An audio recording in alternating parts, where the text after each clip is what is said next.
Yes. Hey. What? Okay. Hi. Hi.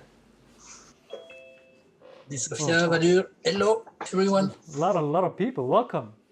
Welcome. Is that all, Art? Oh, wow. Uh, okay. Just to begin, we're gonna do an intro just for the cameras. So, welcome to AMA with Reykjavík Grapevine, and I don't know what session this is. What is it? 3, 4? I believe it's the 6th. It's the 6th. Wow. Yes. We're here. My name is Valur Grettisson, of course. I'm an editor-in-chief at Reykjavík Grapevine. I'm Andy Sophia Fontaine. I'm news editor at Reykjavík Grapevine. And for those that are confused, then Valur is spelled V-A-L-U-R, or just Valur. I know Icelandic names can be odd, and they can be even odder when you hear them, but it's actually one of the simple names in Iceland. We're here to answer all of your questions. We had a lot of questions this time. Mm-hmm. I'm very glad how many they are, and all of them are brilliant. I agree. Very inventive, and it's just solid, good questions. So how we're going to do it is that we're going to start with those that are with us at the meeting. And because we have a lot of people, I think we need to be a little bit systematic about this. Yes. So I guess, I don't know if you see the same screen as we do. Can you see the lines with the people? Can anybody hear us also? Yes. I can see a line of people. There are like 12 boxes, and yes, Okay. I can hear you. Yeah, we can hear you. Great. Yeah, brilliant. We have we have all the names here also. If we just start with Eves, let's not get over with it, but let's get into it, I guess. We have the questions here about dogs. Should we start with that, Eves? Exactly. Curious about that. So I'll just read the question. Reykjavík banned keeping dogs as pets some years ago. Pooches aren't illegal in Reykjavík anymore, but the effect of dog-free decades persists to this day. How are dogs considered in Iceland? Dogs versus cats? Could Polly become your next president, chief morale officer of the whole country? This is very interesting because this is the first time I have a dog actually since I grew up.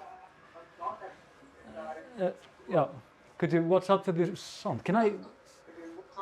Yeah. It's okay now. It's okay. Sorry. Yeah, watch out for the sounds, everyone. I don't know how to mute anyone here. It doesn't work for me. You? Okay, works. Sorry. So, Yves, with the dogs, the thing is that dogs were banned actually for a while in Iceland. And Icelanders are like a farmer's nation.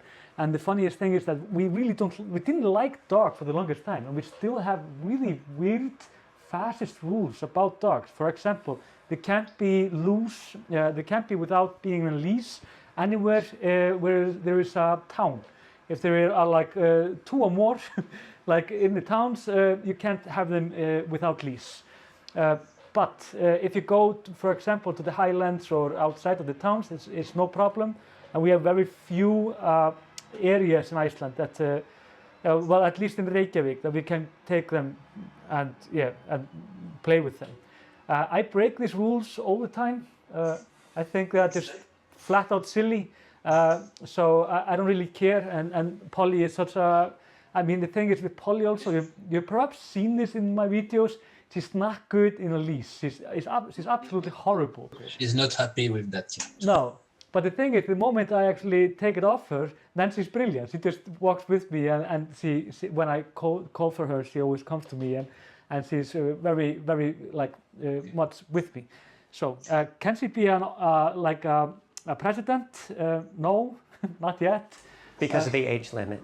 Yes, The she's only 4 years old. You have to be 35 to be a president in One Iceland. newscast you mentioned the pissed off woman. Was it about Polly or? Sorry. You mentioned a pissed off woman in one of your newscasts. Yeah, you always have these. I don't want to say Karens. It's a very negative No. concept, but there are these. When you have a loose, sometimes there are like this, almost always women that tell me off and say like, your dog needs to be in a leash. I'm like, fine, like, like put her on a leash. This happens like, I think every month at least. And I just go with it. Sometimes I'm snappy about it, but I try to be polite. Good for them. Your dog should be on a leash. That's right. I'm not in the right here. I'm doing something completely illegal, so they are completely right also. So they're not Karens in that sense. Okay, okay, okay. Okay, about naming policies. This is also interesting. I'll just read it also. Do you want to read it? Sure. On the, pardon me, it's the volcano gases. Reykjavík Futurecast number 6, Catherine Gunnarsson was invited. My naive understanding of your naming policy was female equals ex-dóttir and male is ex-son. Does this mean that this rule is just common recommended practice, not something legal or mandatory? The thing is, Catherine, to my understanding, married an Icelandic man and took his name. The naming laws are for people who were born in Iceland to parents who were also born in Iceland. So when I changed my name, for example, I didn't have to submit my name to the naming committee. My daughter has a very unusual name that the naming committee would probably not approve, but it didn't matter because her parents were immigrants. And so, furthermore, there's this new addition to the naming laws whereby if you don't want a patronym or a matronym, like son or dóttir, non-binary people, for example, or anybody really, can opt to have the ending bur instead of son or dóttir. And that is law. I mean, the naming laws are a bit more relaxed now, fortunately. Like, names are not inherently legally gendered. They're just grammatically gendered. Like, a woman can take up the name Pétur, a man could take the name Maria. They're grammatically gendered, but legally, no, not anymore. They changed this like last year. So we have had very strict laws about names, and we even have a committee. We used to have a committee, I think. They're still around. They're still around. Yeah. Okay. And so when you want to name your child some name which is has not been approved, you have to ask this government committee to like if it's legal or not, and so on. We're very protective of our names. I really don't know why. To be honest, there is no reason that they did it in the beginning. I mean, the most common defense is that the name has to be in harmony with Icelandic grammar so that you can decline it as you would in Icelandic grammar. But people have no problems with my foreign name or any other foreign name. Mm-hmm. They just use the nominative tense when speaking to us. And also there's historic precedent as well. But people find really interesting ways to use these laws to their advantage. Like, I think it was 2011, there were these Icelandic parents who wanted to name their child after Sigourney Weaver's classic character in the movie Aliens, Ripley. And it has the EY ending. And a lot of Icelandic girls' names have an EY ending, like Laufey, Sóley, and what have you. And so the committee was like, yeah, that's fine. Yeah. Okay, interesting. Also, we have a little bit darker history when it comes to this. In the end of the 70s and the beginning of the 80s, it was only for like 4 to 8 years. I don't remember which one it was. We had this weird law, which is now considered as like cultural violence, where we forced everyone, all immigrants that moved to Iceland, to take an Icelandic name. They had to take at least one. So you name would be Yves, Logi, and then your last name. But you had to have one. And some people had to change their names because of this. And it was absurd. And we realized pretty soon on that this was violence, not something that was good for our language. So, but there was a short period. But we had this mindset for the longest time when it came to this. It was exactly like this. So the naming system in Iceland is in some ways a little bit political also. So, any questions, Yves, about that? Are you good? I guess so. Yeah. No, sorry. Assuming the ending, anything of AMA includes any stupid questions. There are no stupid questions. I love stupid questions. Good answers. I like to say in Icelandic, the pear yogurt from the bad guy from the plateau. I went for a single compound word, sléttuskurksperu yogurt. This is a fantastic word, which is more than likely wrong. Could you help compounding rules Eignarfall? So, sléttuskurksperu yogurt is actually, you're allowed to say that if you want to. And that's the funniest thing. Yes, the funniest, now it's not correct, but the funniest thing about Icelandic, you can compile words quite often, like in a very complicated way. And we actually like often to do this. So, sléttuskurksperu yogurt it's not like, it doesn't sound very wrong in my ears at least. But you just say peru yogurt. Like pera is like a pear. Yeah, the fruit, pear, yeah. So, that's good though. I really like this one about what you call poly. Yeah, about what Valur says to Polly very often. Yeah, I recently learned kotti with drops. Kotti sounds a bit like the word you often say to Polly. Of course, it's not kotti pillow. And by the way, you gave some explanation in an old newscast, but you can tell us again. Yes, this is very good because kottu is like a child language. It's like when you say get here very fast, like get here or something like that. Like, I don't know, like Come here. yeah, come here. Like, but so we say the correct word is yes. She's actually here because I said it. so you say komdu is like KOMDU. So Very fast and yeah. So when you're talking to a kid or a good friend, you say kotu kotu. But if you say it to your father, he will be very offended by that. So simple as that. Okay, to the next. It's Christina Hyde. Yes. Yeah. So yeah, I'm gonna unmute you. Hi. Hello. Hi. Yes. Hi. Welcome and thanks for joining us. Thank you. I'm super excited to be here. Do you have any questions? Did you perhaps send us questions or? I do. I sent in a question specifically about the volcano. Like, is there a resource place where anyone is giving information daily? Because now that vaccinated Americans are able to come in, my wife and I are vaccinated. We're going to try to come to see the volcano when we can. And I'm an out of work tour guide. So I've been chomping at the bit to travel because I haven't traveled in a year and a half and I'm used to always being traveling. So we just wondered, like, if we were in Reykjavik and we're planning to go to the volcano, we don't want to like drive to an access point and they say the access point has changed or it's closed because of gas or it's closed because of a new fissure. And we just didn't know if there was any place that was kind of updating that daily or if it was even something that you guys would be taking on at some point with all of the interest in tourism coming for the volcano. There are the complicated answer is that we don't know right now how this will be this summer, more or less because like they're obviously trying to make this more accessible. They have often closed this very quickly, like both because of gas, because of weather, because of new vents, of course. There are like 8 vents there now, and some changes in the area. The information, you can actually find them in several places. One of these places is of course grapevine.is, but we are not perhaps updating it all the time.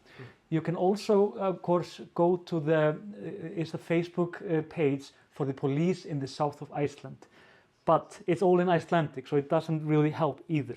The short answer is there is no, not very much accessible information in English, but you can always go to a homepage called almannavarnir.is. I know that sounds odd. It's our basically civil guard in Iceland. and they have it all in English, all information, and they should have some of it. Yes. But I have been there myself, and I never find very current information other than just this is a interesting area. So what I think is going to happen now, because we haven't quite opened the borders not that much yet, is of course open in a way. You can actually come here, but 1st of May is going to open much more.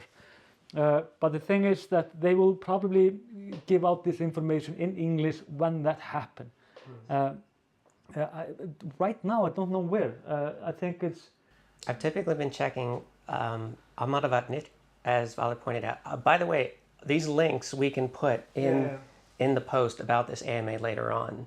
And also the official site of the Icelandic Met Office, Veðurpunkturís, because they have like handy maps about like the levels of gas around the eruption site as well. And just through and also, well, I read Icelandic, so like read the police reports as well. But for non-Icelandic speakers, it is a bit inaccessible.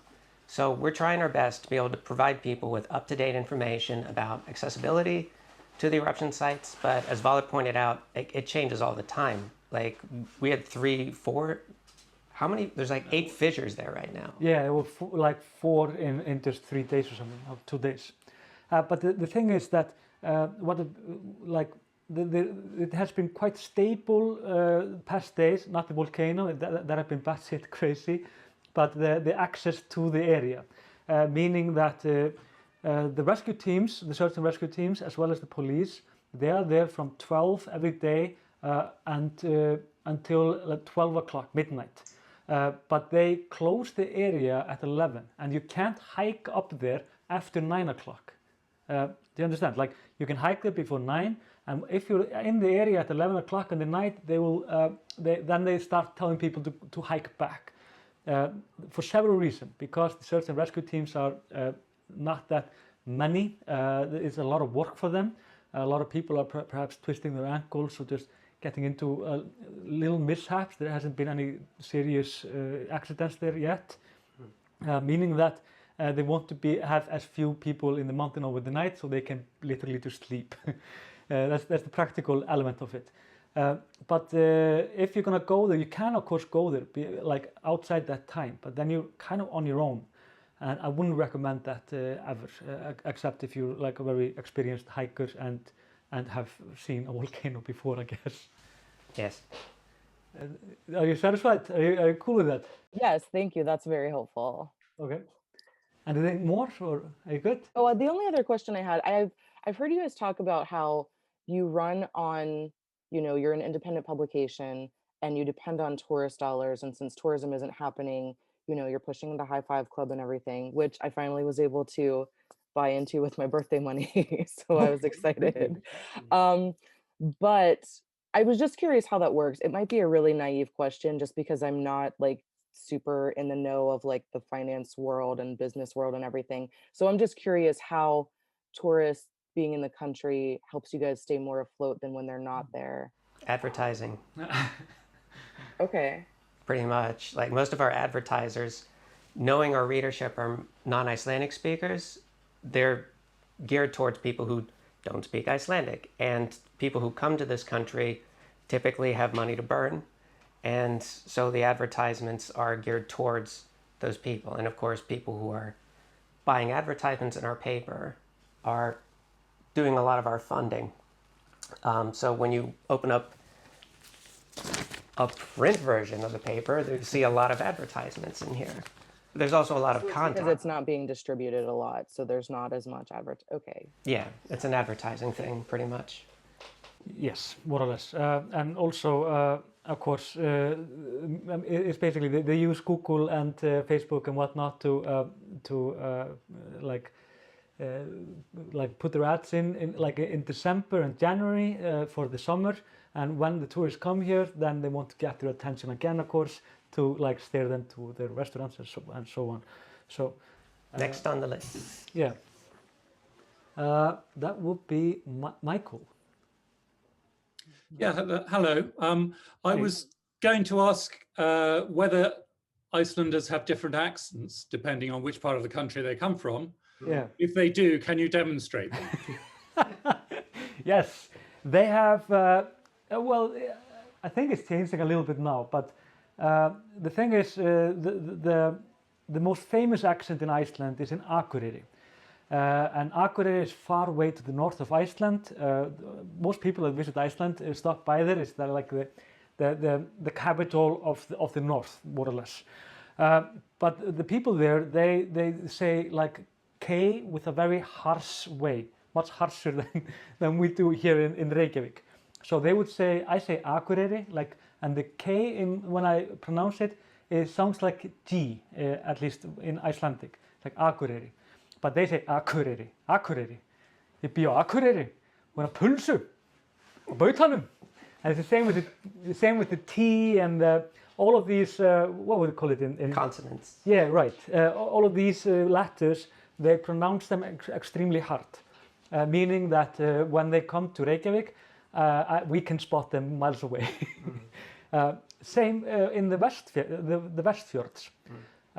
There they have, it's exactly the opposite actually. There they have like a very soft pronounce on N and G. So when I say like long, we say in Icelandic langi, sorry.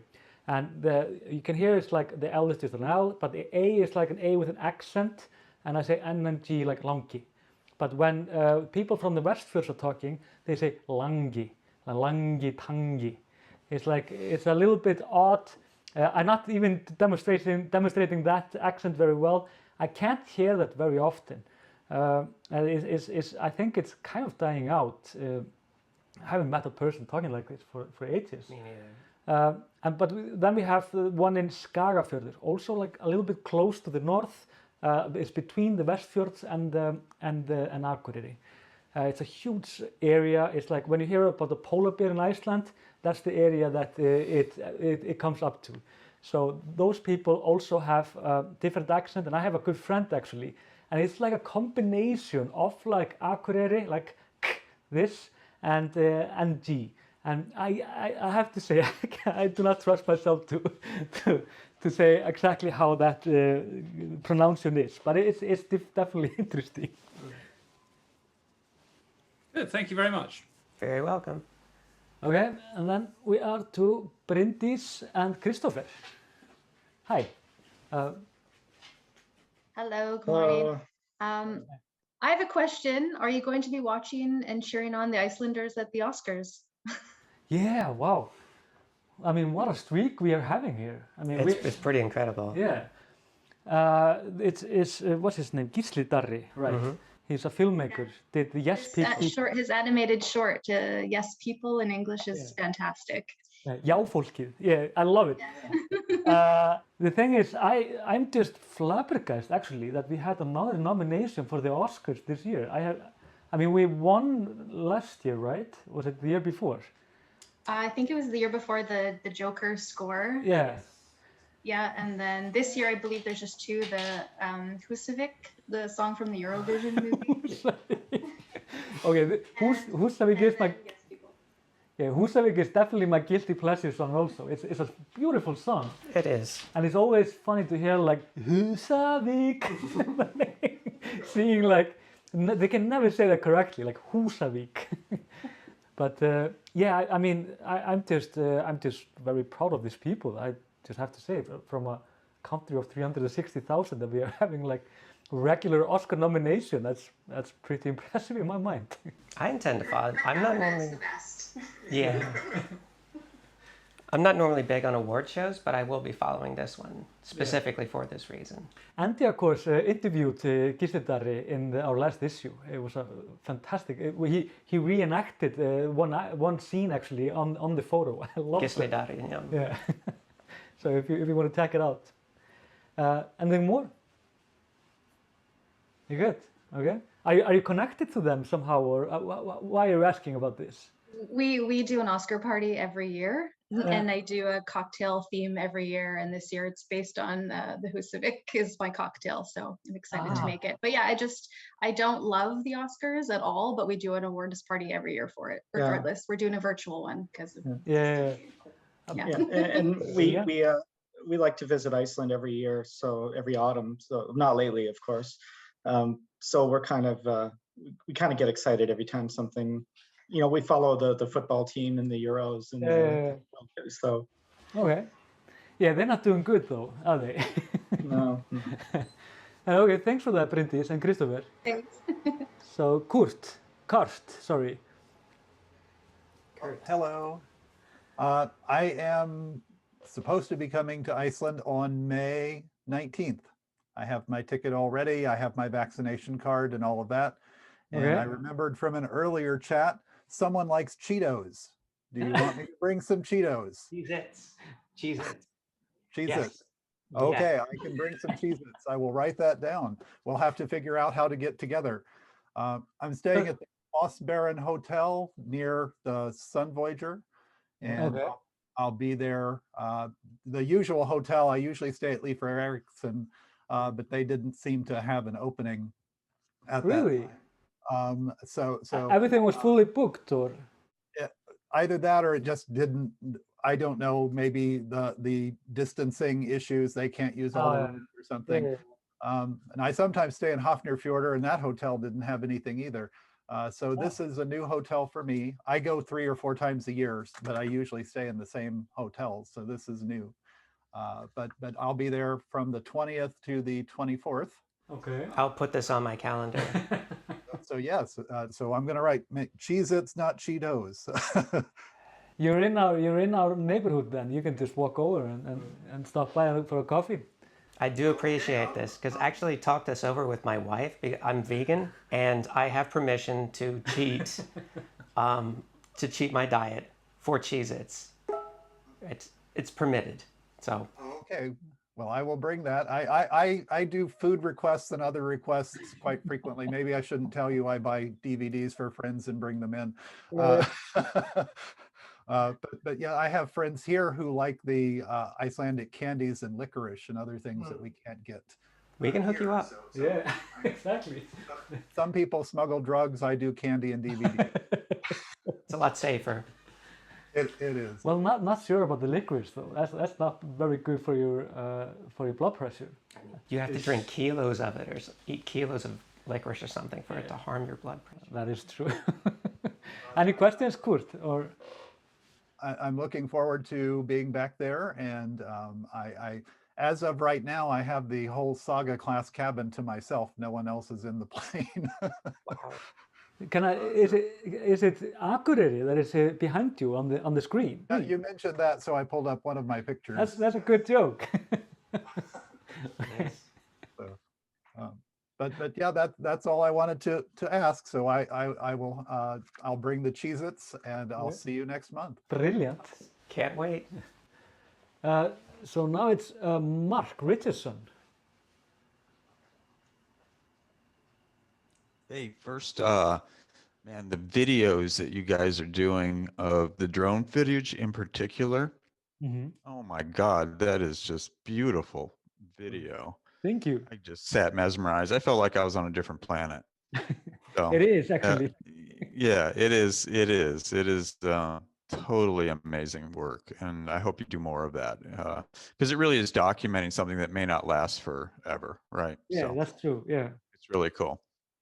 So I'm coming in the end of June and to Iceland, and I'm a little nervous as to the documentation that I'm going to need. I have been vaccinated with Moderna, and I have the CDC card, but it's not pretty, and it's written on, and I'm just worried. I hand it to the guy and he looks at it and goes, "Is this real or fake?" I mean, do you have a feeling on how strict they are or how it's going to work? I know it's early yet, but it would be something if you guys get to know how they're operating at the airport, it would be good to know, because I actually talked to my doctor about getting like a letter from him, and he was like, "Well, I don't even know what I need to say."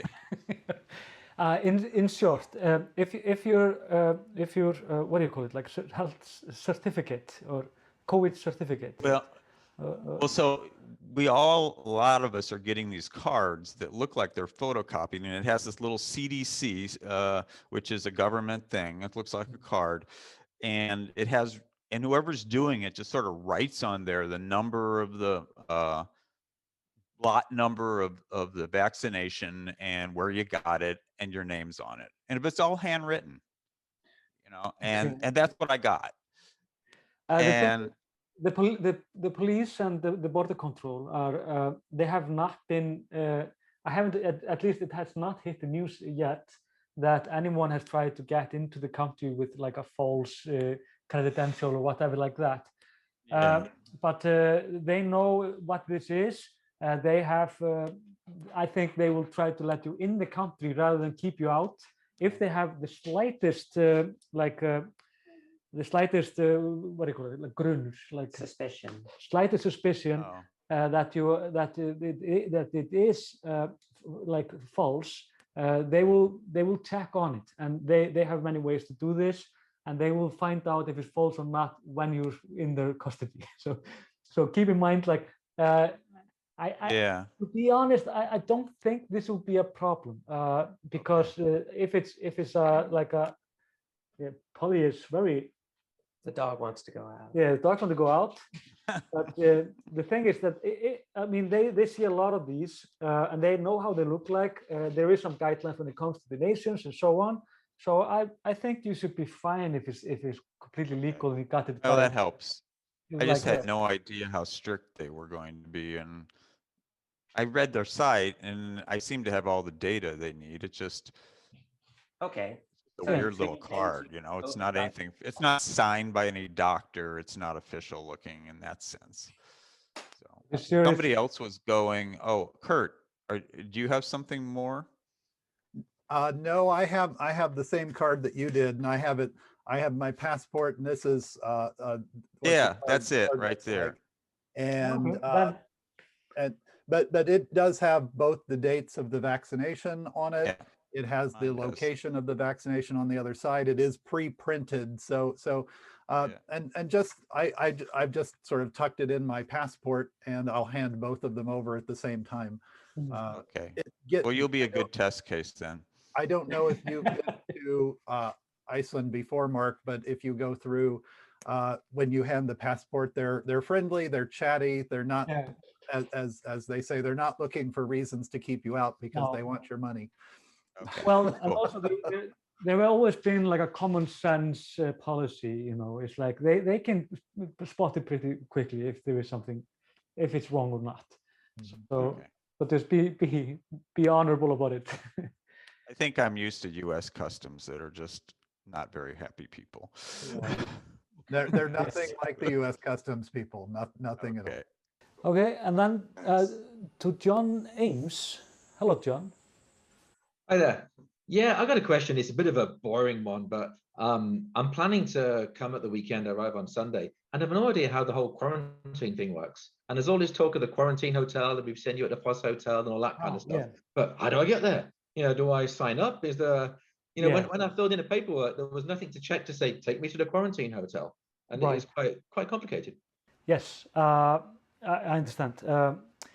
The thing is that if you have like a hotel that you're going to sleep at and you have it booked, you have to show them that, meaning that you have to prove that you're going to be at some place that is not, there cannot be any other people like in the facilities that you're using, more or less. You know how this, of course, works. If you can show this, then it's no problem. You just go to your hotel and you quarantine. I think you should rather ask your hotel like how their service is when it comes to this, and I think they have actually a lot of service when it comes to it. But if you don't, for example, if you're not in the situation that you have like a planned, like a booked hotel, and you can't show that you're going to a home that you can stay at, then you would be like forced to a luxury hotel actually to quarantine there for 5 days. Simple as that.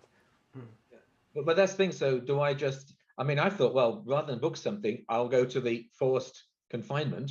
But should I book into the Foss Hotel, or do I just show up at the border with nothing and then they deal with it? Yeah, the question is basically, do you have a booked hotel or not? Yeah, so I haven't booked a hotel for the first week. I had to change my flights. Oh, okay. I have nothing booked. Then you would go to the quarantine hotel. To be honest, it's not optional.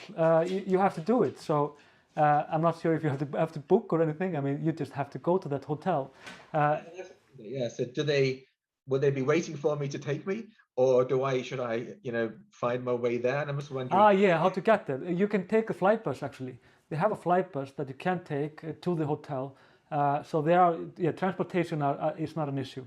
And also, you can go to our government page, which is called covid.is. And there you can find all these questions answered in much better way. It's a very accessible homepage, and they explain exactly everything about the buses and what you have to do to quarantine. I mean, we always have to quarantine, unfortunately, unless we have, of course, the vaccine. So it's basically like, I don't think that you even have to pay for these for the night at the quarantine hotel. Yeah. Okay, I'll figure it out then, because I'm not sure what. You can at least find more detailed answers there, but you have to quarantine. Simple as that. No, I understand that. It's just it's how I get there was kind of more the question. Like, do I register for that particular place? But you can also drive in your own car. I mean, if you're going to rent a car, then you can actually use that car, but you just have to go straight to the hotel. And if you stop at a gas station and they find out, they can fine you. Exactly. That's what worries me. Yeah, I'm trying to play it by the rules. So, yes. So I have another couple of questions though. Yeah. So if I'm there, let's say at the Foss Hotel, the quarantine hotel there, can I order some grapevine candy and you deliver it there? Yes. Gonna work? Yeah, we actually, I didn't know this, but Hilmar, our manager, he says that they will actually deliver it to you to the hotels if people want it. We could just drive it there and get it to the desk at the hotels. I think the only limits are we don't do it on Saturdays and Sundays, something like that. So. Okay, good. So I'll have some supplies to keep me going. What about the beer? Can you deliver Einstök, or is that a no-go? Well, technically no, but perhaps there's a way. I'm not sure. Give me 1 second. I'm gonna. The minister. I know that the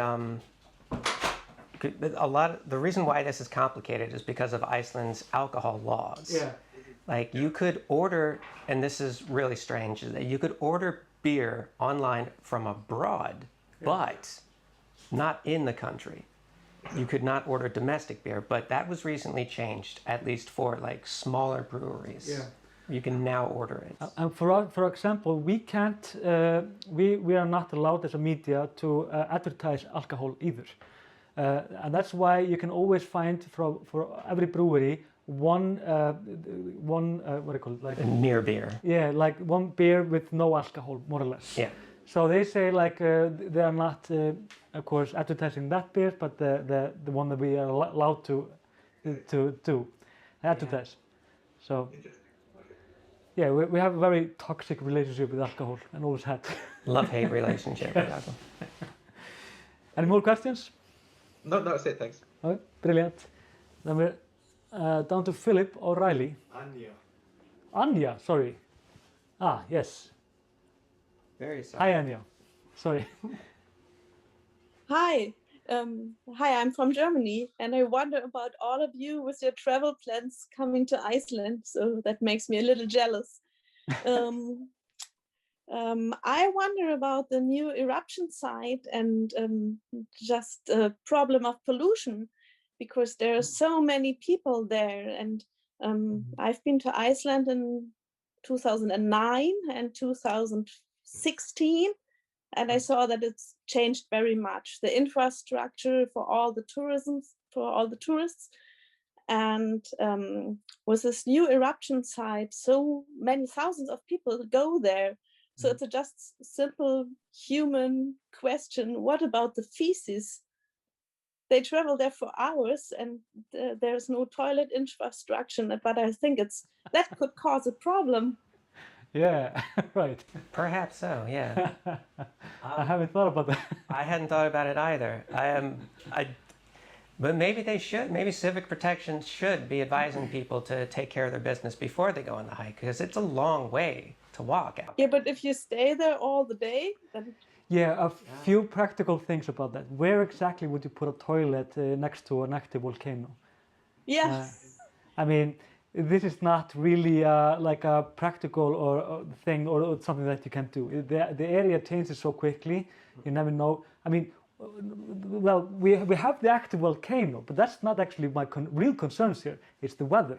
So when the weather gets really bad, I mean, and you have a toilet there, it will like, if not just like go somewhere into the ocean, then like the cameras. yeah, but who would actually go and change the whatever, like the dump? I mean, because you can't drive there, you have to hike there. And I would not want to have that summer job to hike there just to collect some tourist shit, you know. But the thing is that I've been there quite a few times. There are two things you need to do before you hike there. You have to go to the toilet and of course take water with you. To go and food, of course. And if you like, when you hike, the body slows this down a little bit. That's the thing. Like it's a weird thing. You could actually be there for a whole day without even feeling that you need to go to the toilet, but you have to take a piss. Me and Art, we have experienced that often. And as you have perhaps noticed, Iceland don't have trees. You can literally just see the man like in the 2-kilometer distance. So we are not, at least we are not, Icelanders are not like very concerned about just turning the back into the next man and just take a piss in the nature.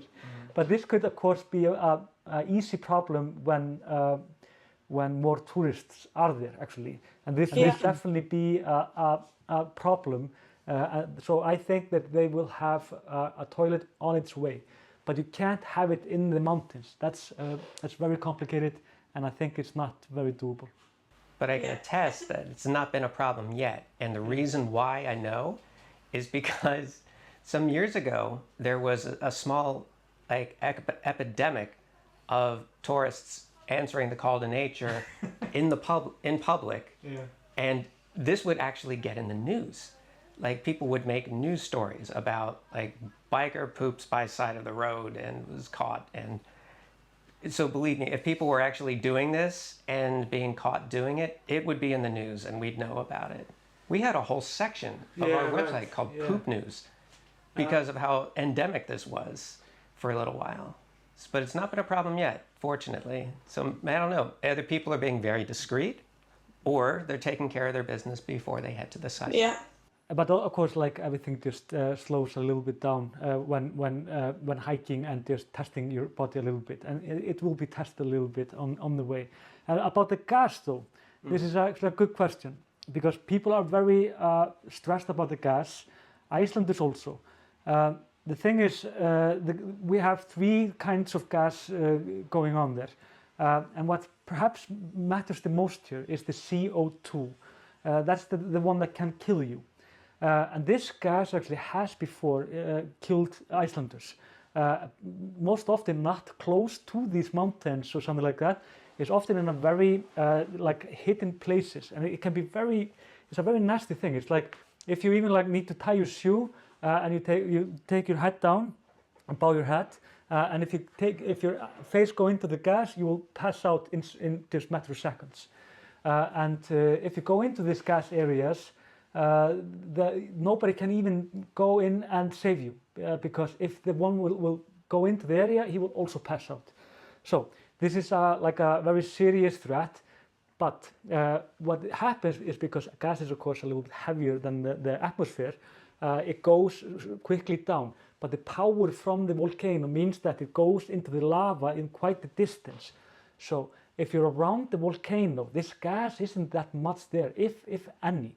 I mean, now I'm only talking about CO2. I'll get to the other two a little bit later, because that's definitely there. So if you go into the lava in a little bit, in like 5 or 6 or like 1 kilometer distance, and you will perhaps go on down to like, what do you call it, Gjóta?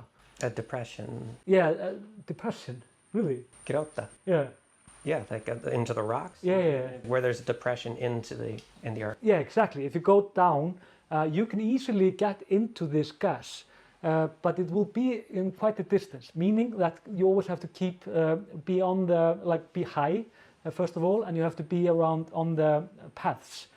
The other 2 gases are like, It's like the same gas that you get from your factories and your cars, more or less.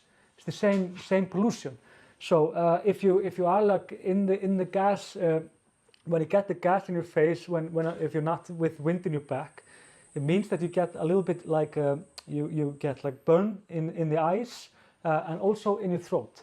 It's literally the same if you would just put your face in front of like a car where it's just blowing out the what do you call it, like Carbon dioxide. Yeah, exactly. You would feel probably the same. It's not the same. It's not carbon dioxide though. It's sulfur dioxide and sulfate. Yeah, exactly. And to be in that situation would mean that it can like, it's like small knives. It's like it rips up your throat. And I felt this myself after being there when we went into the smoke. And then like I was a little bit like what do you call it, like raw. Like my voice changed a little bit afterwards. Like it was like I had a bad cold or something. Yeah. And it's damaging. So the only good trick here is basically always keep the wind in your back, feel it in the back, and you can even see it when you're in the area. And you can see it also in the videos. You can see like very obviously where it's going. So if you stand like with the wind in the back and you watch the smoke go forward, then you should be absolutely fine. There's also, I should point out, on the Icelandic Met Office's home site, there is an interactive map that shows like the path of the SO2 and the SO4 from the eruption site, which does sometimes reach Reykjavík, but never in any greater concentrations than say 600 to 1200 micrograms per cubic meter. But even in those concentrations, like I don't take any chances. I keep my windows closed during those hours. And with the little slider there, which is at the bottom left, it'll show you at what hour on what day the gas is predicted to be heading. It's very helpful. And a little bit more about the dangerous gas is also, the thing is, because you can most often feel it when it's coming. You will feel a little disoriented. You will feel like you have to throw up. And the only trick is basically just turn around and go the same way back. That's basically the way to survive this. So there are serious threats. It is an active volcano. I always feel like I'm just like screaming this into the void or something. Like, remember, this is not Disney. Right. So, are you good, Anja? Yeah, I have another question. Just while you mentioned some with the gases, some crystals. I saw, I think it was a couple of days ago, a report on roof, or it was a live documentation, something like that, and there was a girl directly at the eruption site, and she picked something from the floor, like a needle or a crystal. Can you imagine what that was? She was talking to a geologist and they picked up the needle. It was all in Icelandic, so I didn't understand anything, and they just picked up this tiny little needles from the floor and were talking about it. Yeah, I mean, yeah, we have seen some lava there, which is like almost like white. Is some of it is just weird, but I mean, this is like a very light and very sharp stones lava that comes out of this, and it's like if you pick it up, you can even like cut your fingers. So it's, I mean, we don't know what it is. Yes. Yeah. Okay. So just like glass needles or something like that. Yeah. It's probably some sort of igneous formation, or like the sand itself melting, because it is in a relatively sandy area. We don't know. I haven't seen this. Okay, so it's not that often that you see it everywhere where you step. Well, you can't get that close to it often. That's the thing. You have to keep a little distance, of course, from the lava. But some places are actually cooling down now, so it's better to get closer to it. But most often when we are there, me and Art, it's often quite hot, and you don't want to be too close to it. Oh, they were not very close to it. I think it was when the second fissure opened. Yeah. And they were. Yeah. Well, anyhow. Yeah, thanks. Okay. So, hi, this is John again. I've actually read about those needly type things. Okay. And apparently it's a sign of, I mean, I had to look it up. I didn't know all this. it's a sign of something called like a pyroclastic eruption, and it's a thing that happens.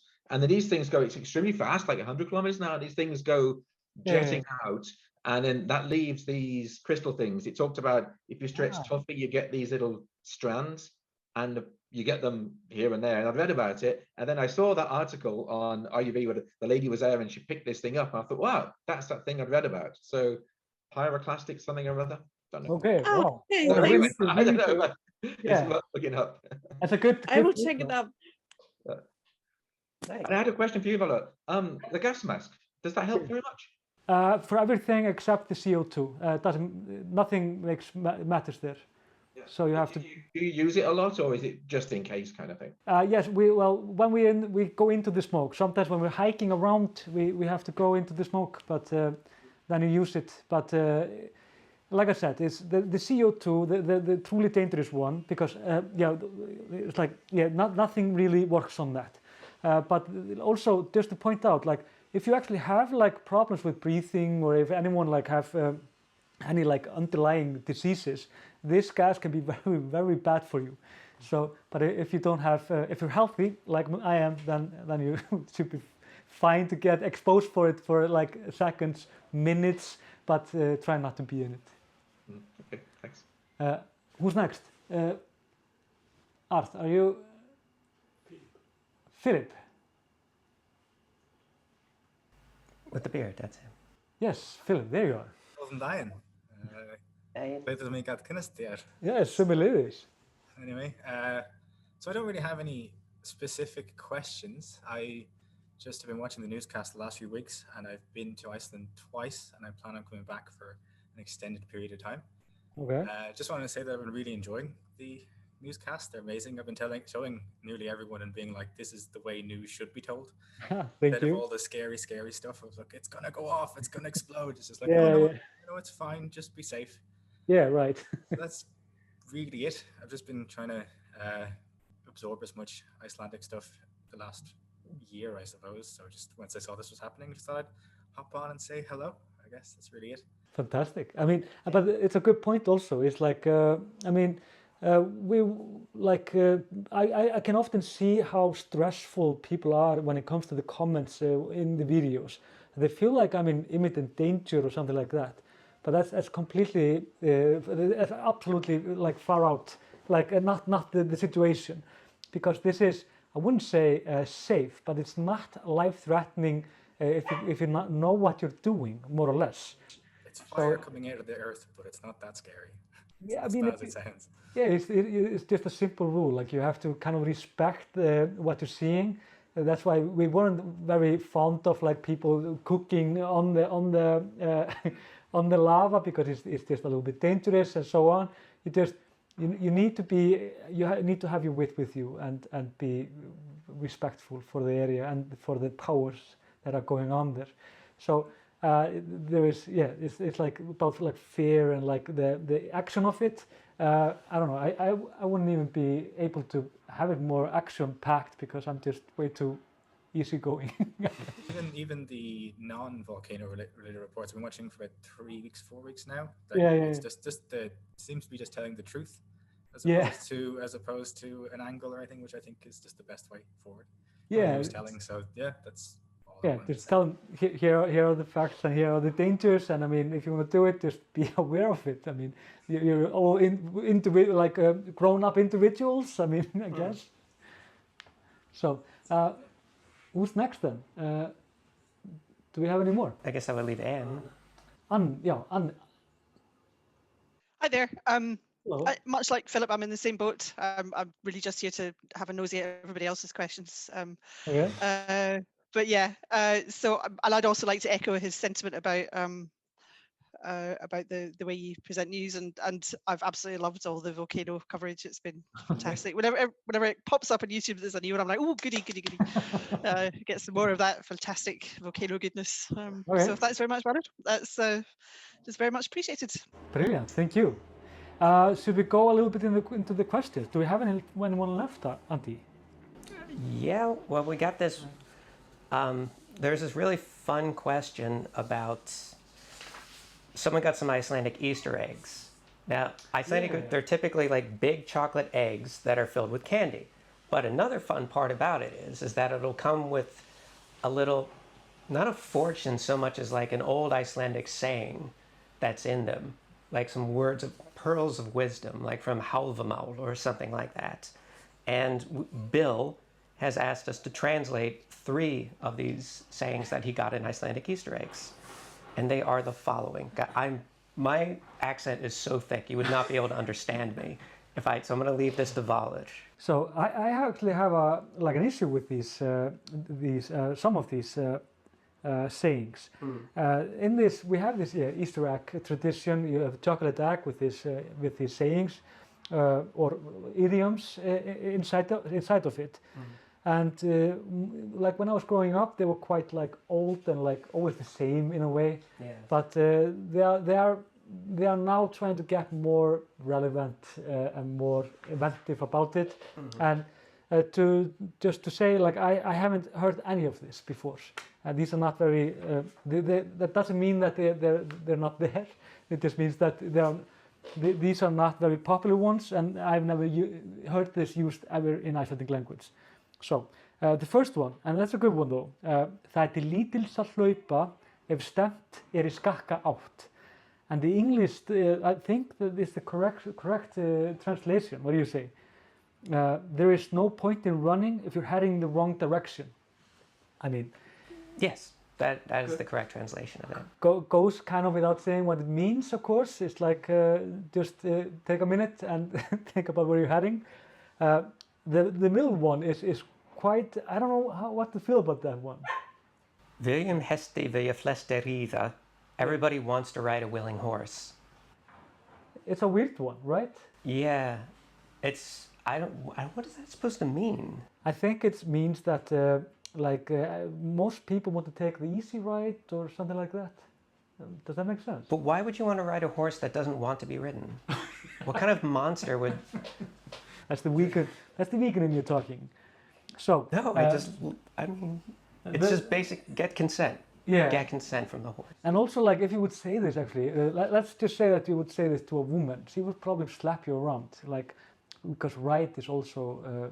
Ríða is also the word for sexual intercourse. Yeah, so viljum hesti, vilja flestir ríða could also have a very nasty undertone. So just keep that in mind, Bill. Do not say this to a woman with a like a seedy voice or something. Yeah. And then we have þeir gusa mest sem grynnst vaða. Those splash the most the weight in shallow waters. That's actually a pretty good one. I love that one. Yeah. I love that one so much. So it says more or less everything that needs to be said. Sorry, I have to let Polly again in. She's going crazy here without me. This dog.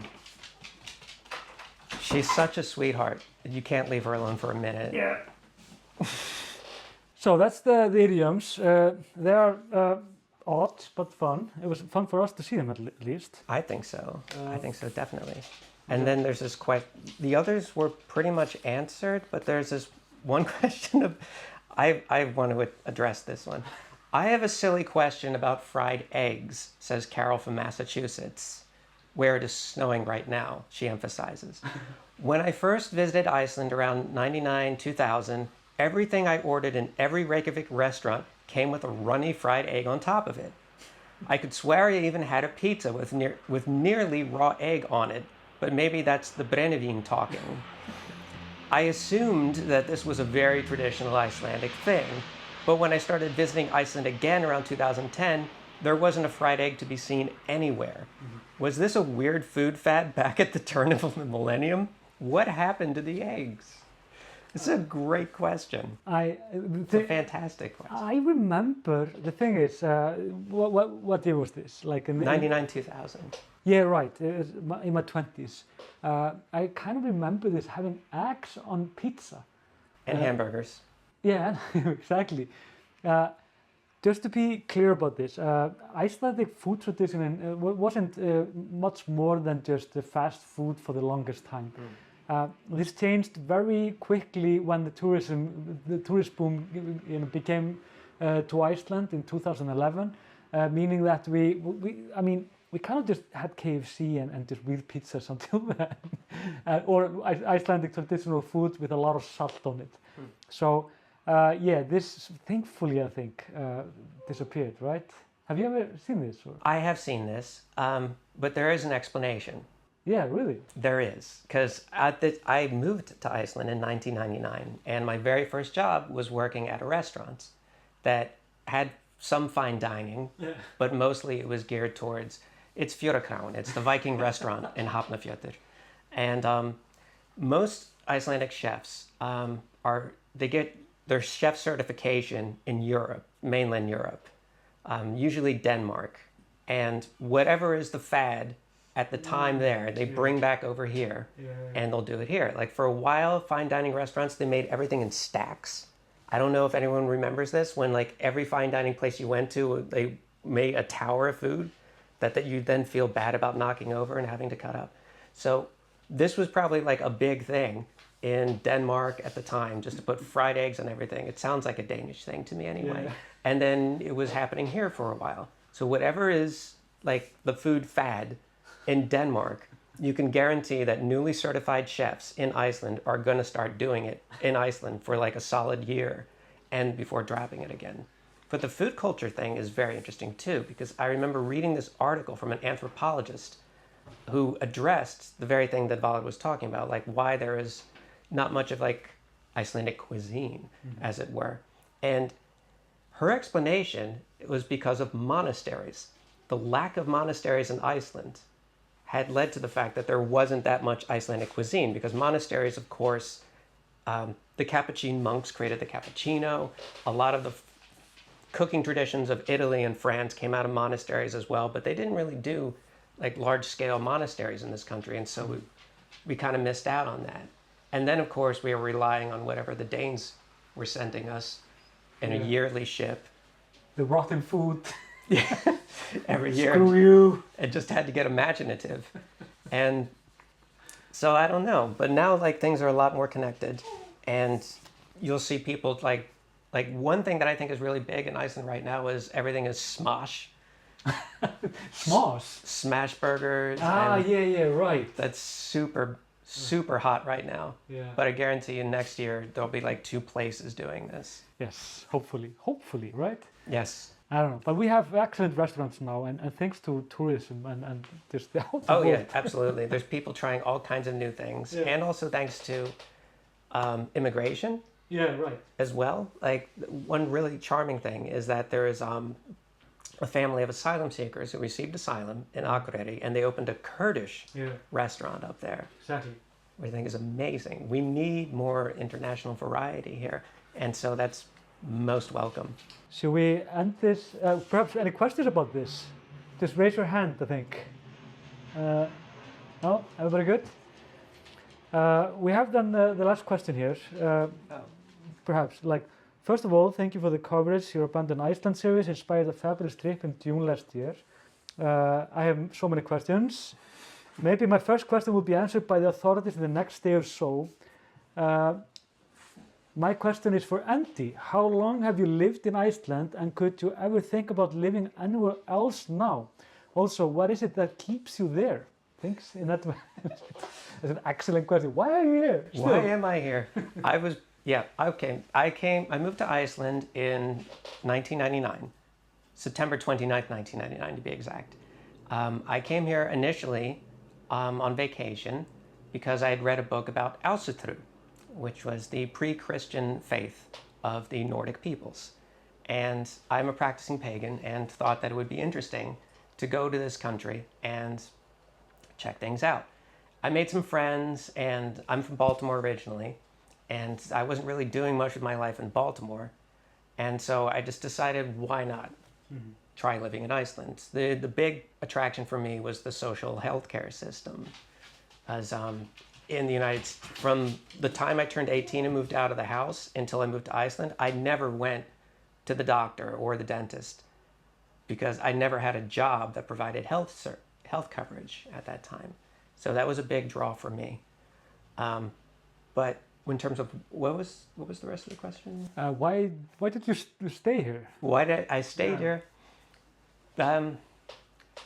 Well, what keeps me here? Are you seriously not going to tell them that you're the first immigrant that was at the parliament? Yes, I'm the first immigrant to take a seat in the Icelandic parliament as well.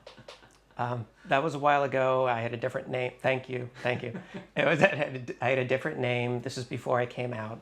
What has kept me here, though, is a number of things. Number one, I have a child. She's 15 years old, just turned 15 a couple days ago. And this is a fantastic country to raise a child. Especially as my child has autism, or my child is autistic, I should say. And the services that we have needed to provide for her would have bankrupted me if I lived in Maryland still.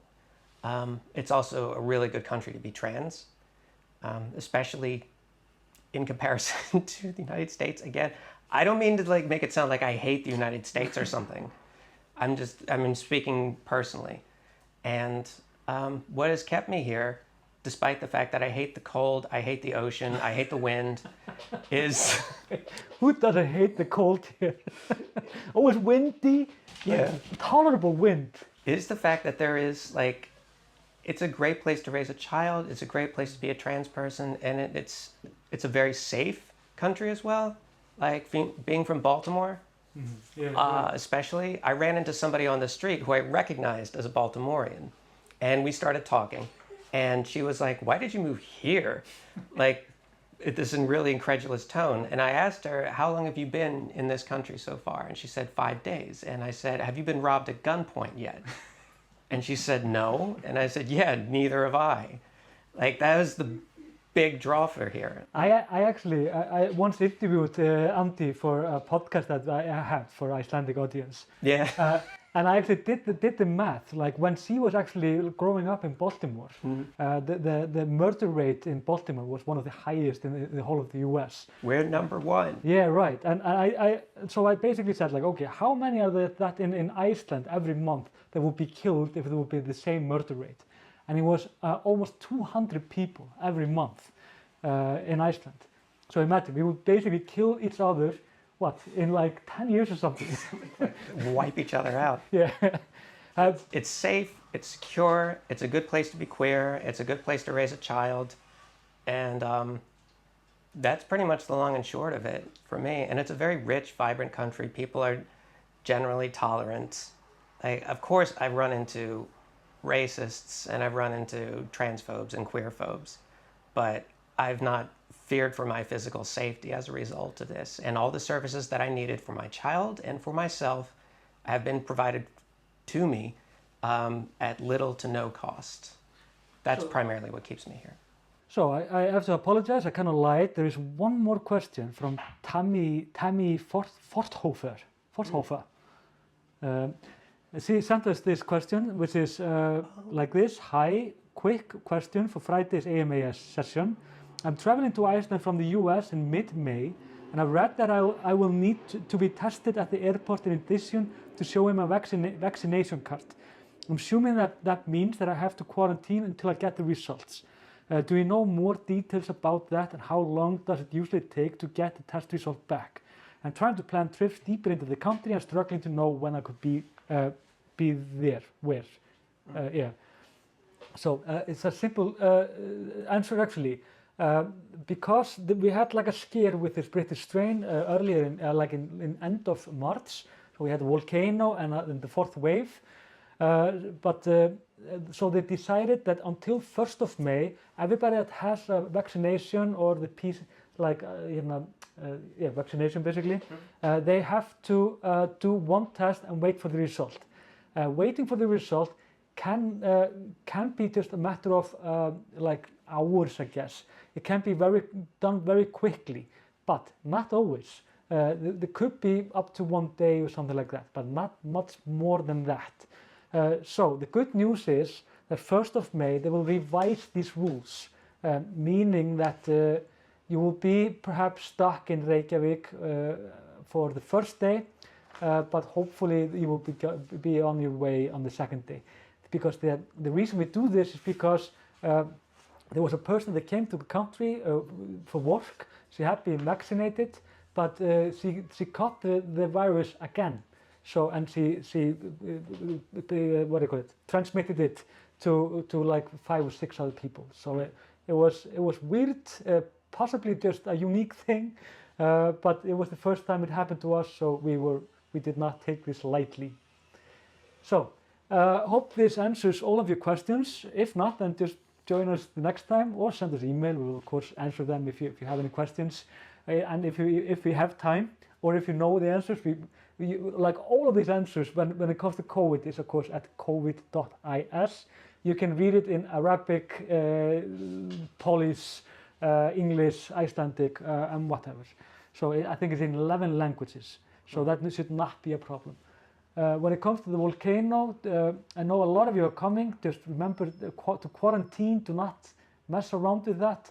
If you don't, you will possibly give me the virus, and I really don't want that. So just quarantine for these 5 days if you haven't been vaccinated before. Follow the basic rules, and remember it's an active volcano. It's actually hot, and it can quite easily kill you if you're not careful about it.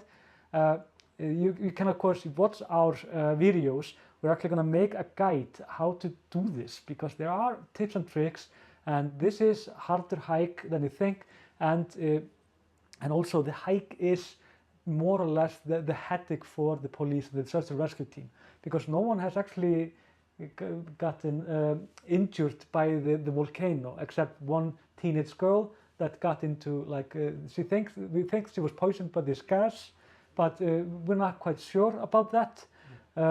So you have to be careful about it, but the hiking is really important. So if you want to go there and you have a ticket like 2nd of May or something, just begin just to walk around the block for 10 kilometers. Feel how it is, because it's not an easy hike just to walk 10 kilometers at all. Imagine then how it is when you go up like 200 meters also, like up to a mountain. So just, yeah. So keep, of course, liking and subscribing if you're seeing this on YouTube, and read our homepage, grapevine.is. You can find all the newest news. She is actually responsible for that. Yes. And she feeds you with the truth every day and what matters in the Icelandic life. And I think that's it. Yeah. And see you later. And thanks all of you very much. Thank you very much. Thanks all for coming. Thank you. Cheerio. Bye. Bye-bye.